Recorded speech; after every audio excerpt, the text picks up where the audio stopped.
Metro ಪ್ರಯಾಣ ದರ ಮತ್ತೆ ಏರಿಕೆ, ರಾಜ್ಯ ಸರ್ಕಾರ ದಿವಾಳಿ ಎಂದು ಬಿಜೆಪಿ ಕೆಂಡ, ಕೇಂದ್ರ ಸರ್ಕಾರದ ಸೂಚನೆಯಿಂದ ಕಾಂಗ್ರೆಸ್.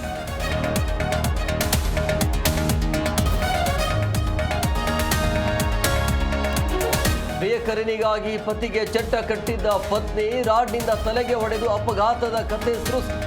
ದೇವನಹಳ್ಳಿಯಲ್ಲಿ ಖಾಕಿ ತನಿಖೆಯಿಂದ ಪ್ರಕರಣ ಬಯಲು.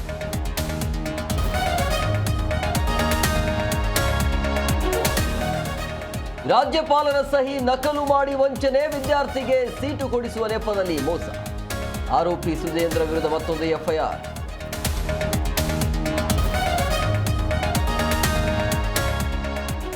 ಕಳ್ಳತನಕ್ಕೆ ಹೋಗಿ ವಧೆ ತಿಂದು ದೂರು ಕೊಟ್ಟ ಕಳ್ಳ. ಅಸ್ಗರ್ ಖಾನ್ ಮೇಲೆ ಕಳ್ಳನಿಂದ ಪೊಲೀಸರಿಗೆ ಕಂಪ್ಲೇಂಟ್, ಕಬ್ಬಿಣ ಕದಿಯಲು ಹೋಗಿ ಸಿಕ್ಕಿಬಿದ್ದ ಆರೋಪಿ.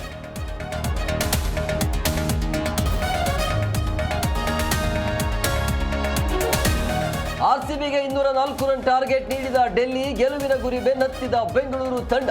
2ನೇ ಬಾರಿ ಕಪ್ ಗೆಲ್ಲುವ ವಿಶ್ವಾಸದಲ್ಲಿ ಆರ್ಸಿಬಿ ಗರ್ಲ್ಸ್.